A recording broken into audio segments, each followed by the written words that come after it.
Hi, everybody. This is Friday Forever, and this is Forever Friday's show. Today, yes. Okay, my show's name is Friday's Life. That's me. My name's Friday. My last name's Forever. So I flipped it to call it Forever Friday's show. But you know what? I went into what? I went into YouTube, and there's a gazillion, like a lot of Forever Friday. That's so not right. That's so not right. That's my name, so I flipped it backwards to be my show, but then come to find out, in reality, whoa, tons. Oh my God. Okay. I'm going to say, from my last show with Uncle Red, I said I would be talking about things going on in my life. People like to hear what's going on in people's lives. Like my background, a little bit of water. Oh, wait, wrong side. Sorry. Water and the background and the clouds.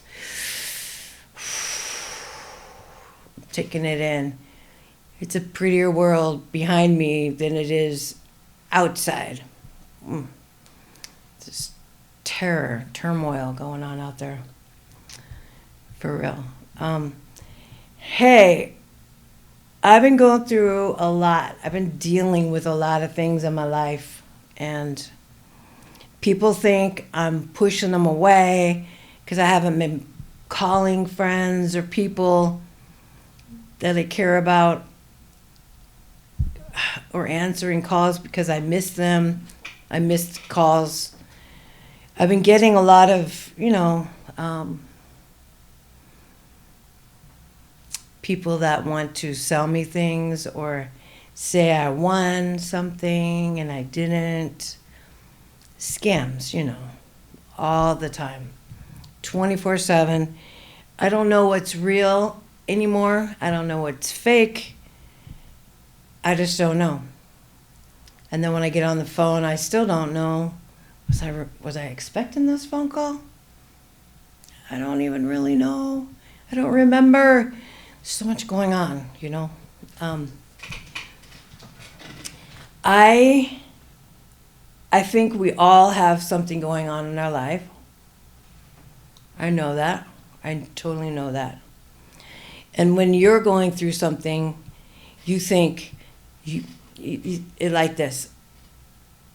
My situation is way worse than your situation. You think that in your mind. You're like, psh, they don't understand. Because my situation is way more confusing, way more out of control than the other person, the other people in the world. It's not true. People are going through things, and when we go through things, we think it's tragic. We do. I do. I think all my stuff is way more tragic than your stuff. I don't know what you're going through, but we all think like that. I'm pretty sure. Your stuff is not less important. My stuff is not less important. So I'm just going to put it out there. I'm going to put it out there. I have a great place to live. 2-bedroom, 2-bath, 2 balconies. What could you want more than that? Well, a laundry unit in your thing. I wish that I had that, but I don't. There's a laundry facility in the building, 2 of them. I don't mind as long as I love that more than walking down the street a block and then walking another block just to do laundry, toting all your stuff. When you don't have a car, it's very difficult. It's very hard. That was my last place to live. But it was close. Thank you, Jesus. Yeah, thank you.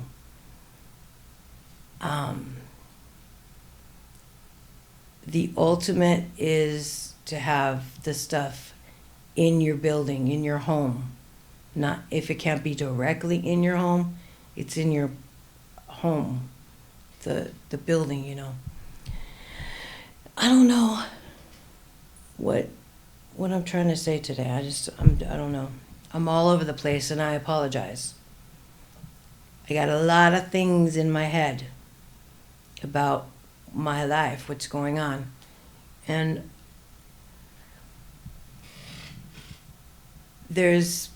I'm going to start here. Church, I've always been to church my whole life as a kid. Baptized in a river or a creek in Idaho at 9.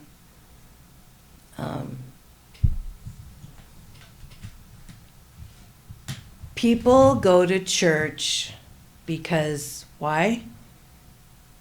Because they're looking for something. They're looking for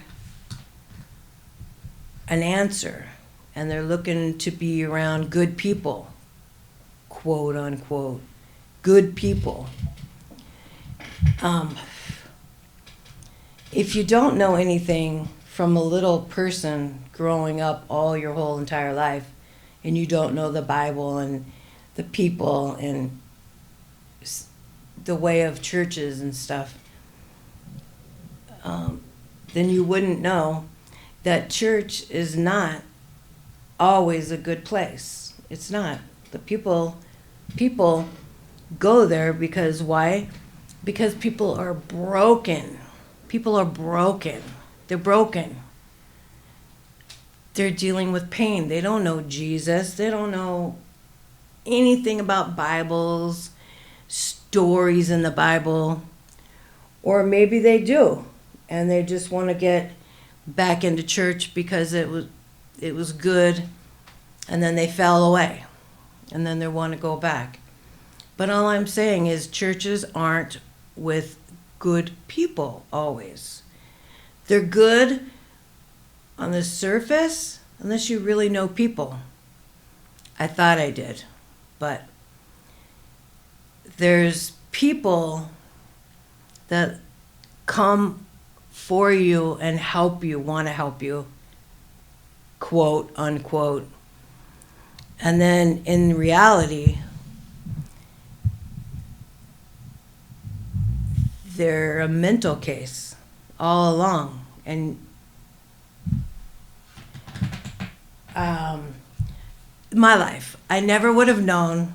I had someone in my life that was like, oh, I want to help you. And I'm like, I don't need help. Why do you think I need help? So I let them in, and they became a worker for me, an employee. And all of a sudden, this individual took over my identity, put all of my stuff in their life. I mean, here's the computer. They're controlling me like a puppet. And they have all my information. They speak, like they're Friday Forever. Nobody could ever be Friday Forever. No one. But this person kind of like stole my identity, and in the end said, I will take you down, and told me to F off or F you, and left. And I'm like, what? What just happened? What just happened? And this person, I'm like, take me down. Do you want to fight? What do you want to do?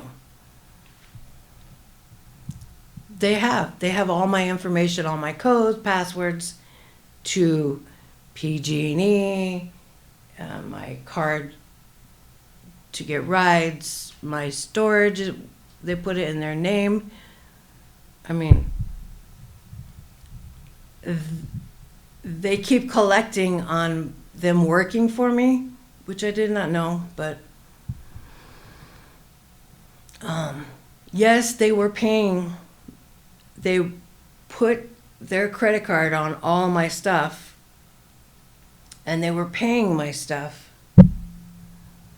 But I never asked for that. I wanted my stuff so I could make my own budget. They canceled me out in a month, about 2 months ago. And they were still collecting, like they were working for me or something. So my balance in my thing, I was keeping an eye on my stuff.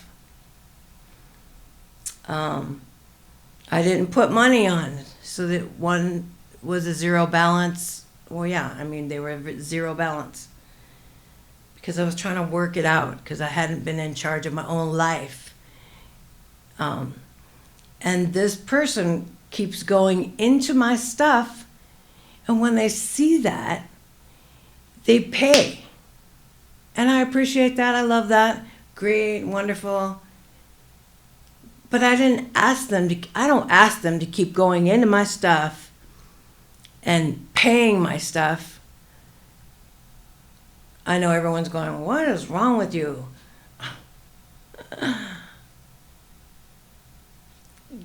People aren't understanding that, yeah, it's great. I would love to have people pay for my things. Okay. No, it's not great because it isn't. I never told the person to keep doing this because, yeah, I am in charge. But in return, when they pay these, they go into my stuff, pay these things, and then they send me shitty or not nice remarks back. Who needs that? I don't need people taking my identity, coming against me and telling me blah, blah, blah. I never asked for this. I never asked for that. They're just cuckoo in their mind. And that's really what's been going on in my life. I've been trying to get control of the situation.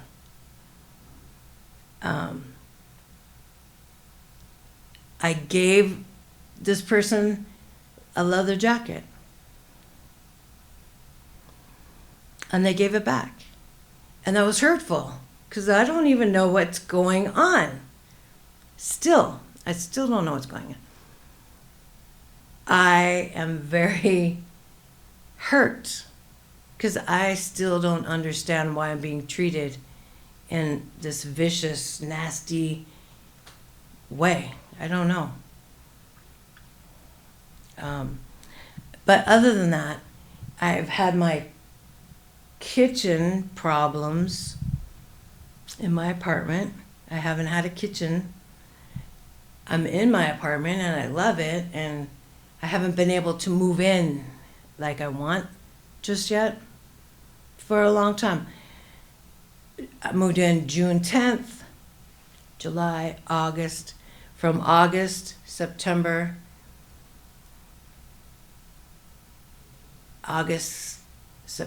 October, November, December, January. 6 months. About 4 months, it's been plasticed off. My kitchen's been plasticed off. Chemicals and poisons and stuff like that have been going on in there. My goodness sakes, if it can't get any worse, this has been, what, 2 nights now? Yesterday night and last night. Does that make sense? Yeah, yesterday and, or the day before and then yesterday. I don't know, 2 nights in the PM, in the nighttime. My cat, Mr. Snuggles. Mr. Snuggles is the baby. That boy, he's so unruly right now. What's going on? I have no idea what's going on with them. My boys, my Gus boy and my Mr. Snuggles. Mr. Snuggles. Gus is like old. He's getting old. He's old. He's a fragile guy. I don't know what's going on. He's been neutered. So they took his little balls off. So he's walking around. He's just so fragile. He's so fragile. The little boy wants to play all the time. Jumps on him. He's just crazy. That little Mr. Snuggles. He's just growing and growing and growing and being so unruly. Oh my gosh, that little brat cat. He is wearing Gus out like crazy, I would imagine. So actually, he found, oh my word, I cannot tell you, last night, I went past the kitchen and the plastic, and there was this thing, it's black in there. I can't see nothing through the thick double plastic. I was freaked out. I had passed, then I came back, and I was like going like this, and I didn't want something to punch me in the face on the other side. I didn't know what was in there. Oh my gosh. Then I went over here to the side where the light was, and I went like this, and a face popped up right in my face on the other side of the plastic. Guess who it was? Mr. Snuggles. I thought I was in a nightmare. Woo, woo, woo, woo, woo. I'm like, no, I just saw him over there. And I'm looking at the plastic. It's all taped. It's all taped. It's taped to the floor and the wall. It's taped good. I was trying. He had went in there a couple days before. I was screaming my head off. How did you get in there? And I was touching and pulling. I couldn't get in there to get him out. I mean, I didn't know how he got in there in the first place. I'm like, get out of there. It's poison. Get out of there. Oh my God. Oh my God. Please. I want you to live. I don't want you to die. I was freaking out a few days ago. So I'm like, how did he get back there? I didn't see him.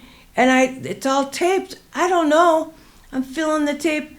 And the tape is lifted from the plastic. And he just slid in through the plastic. And then he went in. And he's on the counter where there's traps, poison traps. And on the floor on the other side, I would imagine, because I haven't been in there, but I saw when the guy was in there. I am scared. He just is taking it upon himself to slither in and slither out. I took tape and I taped that section again. The little stinker butt goes, and he scoots in. I don't know how he oh, okay, I just got that. When he goes like this, the tape lifts from the plastic. Okay, he knows what he's doing, but I didn't know what he was doing. So he all the night through he's doing that. He's doing that at every corner to get in there. There's poison. There's poison. Oh my God. Gosh, oh my gosh. I can't understand. And I'm like chasing him with the broom, and I'm trying to figure out what's going on with my boy Gus. Because he gets out of the cat box and he leaves his pee right there to mark his territory. Or maybe his bladder. Maybe he has a bladder infection. I don't know. But I'm surely going to take and call the doctor to find out what's going on.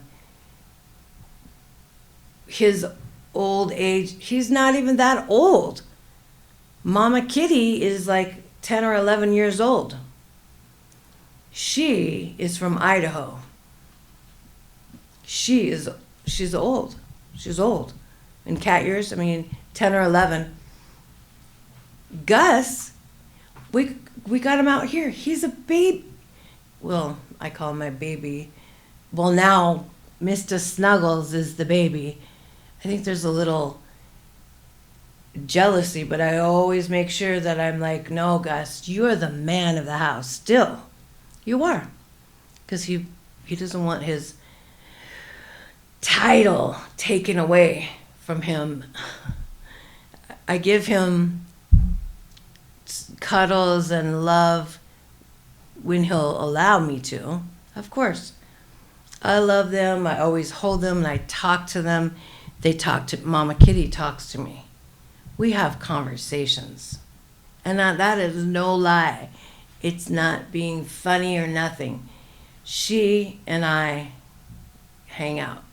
When she's laying on the bed next to me, when I'm praying out loud, she'll come up and she'll go right in my face and she'll let me know she's there because my eyes are closed.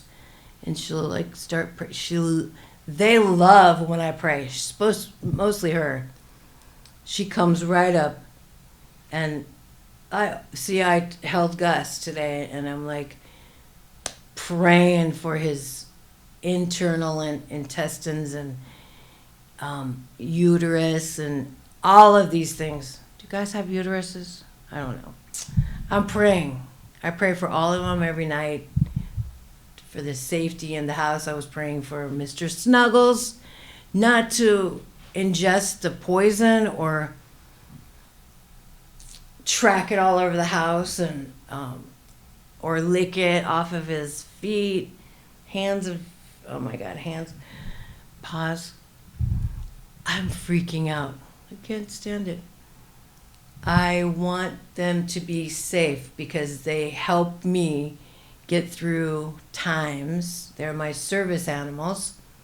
Yes, cats can be service animals, emotional support animals.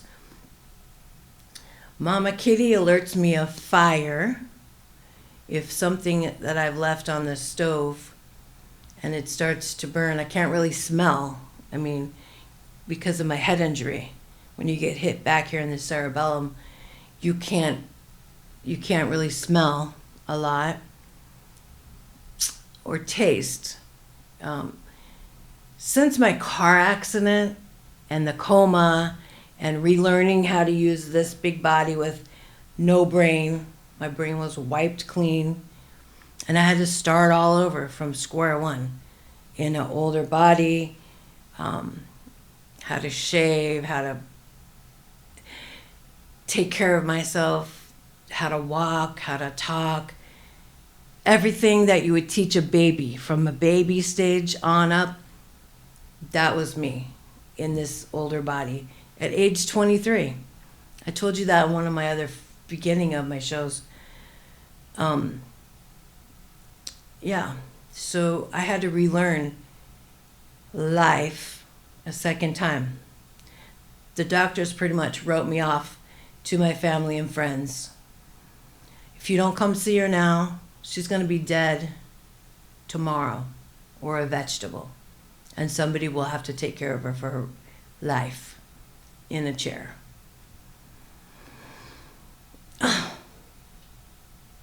I'm remarkable from where I came from at age 23 to now. It's just what it is. And people say, oh, you should know better. about some of the stuff that I do or don't do or don't know how, or no, I shouldn't know better. I mean, I don't have filters.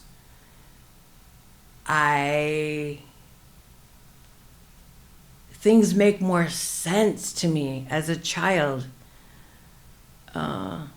They just do, and I see things differently. I don't see things like you on that side. I don't. I have my own way of communication and my own way of being. But other than that, people take advantage of me because, like this lady person, I told my most secrets of how I'm vulnerable sometimes and what things make me vulnerable. This person is using all of that against me. Wow. I pretty much screwed myself. I mean, for real. You cannot be thinking that church people are wonderful, glorious, blah, blah, blah. It's not true. I mean, for all. It's not true for all. It's so not true for all. And my daughter has got issues. I would like to spend more time with her. She's piling stuff on me that I won't say, but yeah, I went back to not school, but I had classes. I took 2 classes. I earned a computer, a table computer. And I'm getting a job, a part-time job. As soon as I can get a hold of my life, well, get control of my life, that is. But anyways, those are the issues. The house, the cats, the daughter, the person using my identity and being unruly against me, and I have no idea why, but anyways, I need to go wind down. I need to let you know that I talk slow. I do. I admit that. I'm the first one to admit that. Because of my head injury. I don't think fast. I don't move fast. I'm actually, this eye is just, I don't know, my eyes are weak and I can't see hardly anymore. Not, I can see. I'm just telling you that things are happening that I'm not appreciating. This necklace it's called a cat's eye. Auntie Yvonne in Simi Valley, California, gave me this cat's eye. I love it. It's blue. I love it. Thank you, Auntie Yvonne. Shout out, Auntie Yvonne Rebello. Auntie Yvonne Rebello. I love you, Auntie, and I love you, my audience. I love you. Hugs and big, big, big hugs. Big, big hugs. And church is good for you. For God, for you and God, not people. Don't trust man. Love you. I'll be back next Thursday. Bye-bye.